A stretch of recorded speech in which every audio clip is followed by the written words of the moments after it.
We've got people that want to cram radical, ill-thought-out ideas that will lower people's wages and will mess up our schools. I'm not going to sit there and let them just keep on their busy little schedule. I'm sorry. This is serious stuff. Protests, verbal jabs, a 5-week walkout, and even some pizza to top it all off, all adding up to one spicy situation in the State House. For this week's WISHstory, we take you back to 2011 when Indiana House Democrats were facing an uphill battle against several Republican-backed bills, notably so-called right-to-work legislation and a bill changing public school funding. The Democrats had one last tactic available, and they used it. Opponents to the right-to-work bill chanted as committee members entered a packed room for a hearing that lasted 3.5 hours. This legislation requires us to stand up and raise our voices in concern. If need be, we will roll up our sleeves in mass demonstration. They say their action at the State House and throughout the country isn't just about songs, chants, and signs. It's personal. They're here because of their communities. They're here because of their neighbors.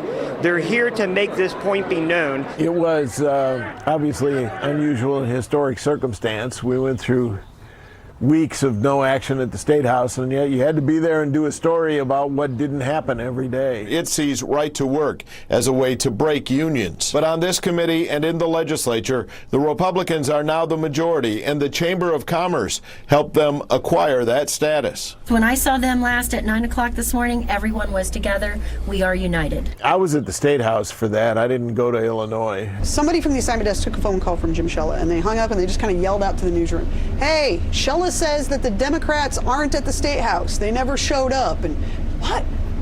And I'm standing there watching all this, and I just go, "They went to Illinois." Everybody turned and looked at me, and the news director goes, "How do you know?" "Because the state line's an hour that way." Just drive west. If they're not in Danville, they're in Champaign. "Do you know how to get there?" "Yes, I know how to get to Illinois." So they sent me with a reporter. While I was driving, the reporter called our sister station, WAND. The WAND crew went around Champaign-Urbana trying to find these guys. WAND crew was driving around the mall parking lot and saw all of these cars all lined up that had Indiana legislature license plates. And they're like, "Huh, I wonder where these guys drove in from." So they just waited and followed them to the hotel that they were all staying at in Urbana. By the time we get there 2 hours later, they're like, "Hey, yeah, we know where they're at." And so we just drove straight to that hotel. Democrats here say when they were dealing with the my way or the highway Republican administration, well, they took the highway 2 hours west. No comfort in the comfort suites. It's 2 to a room, pool empty, and after-hours oil burning in the conference room. It's not just one issue for Rep. Delaney. They're going to get rid of public education as we know it. They're going to get rid of labor unions as we know it and higher wages. And they're going to get rid of immigrants. Holy Moses, this is a huge agenda. And of course, now that was in the days before the supermajority, so the Democrats still had a voice. House Democrats have called this hotel home for nearly a week with no plans yet to return. What leads you to believe they'll come back? Nothing leads me to believe that they'll come back. Representative Steve Stemler shows up at the State House every day. He mixes with the Republicans who are also there waiting for the Democratic walkout to end. He sits alone when the session begins and becomes the target of hard feelings from fellow Democrats. People are really listening. This is hardly the traditional town hall meeting. The voters were in one town, the politicians in another state even. Can you hear me okay, Amos? We can hear you fine. Their video was not in focus at first, but their message was, "This is for my children and my grandchildren. I believe in collective bargaining. I believe in public education." And I'm not sending the state police after anybody. I'm not going to divert a single trooper from their job of protecting the Indiana public. I trust that people's consciences will bring them back to work. I'm not negotiating with anybody who walks off the job and takes a taxpayer's check with them. What do you have to say in response to the governor raising the bar today?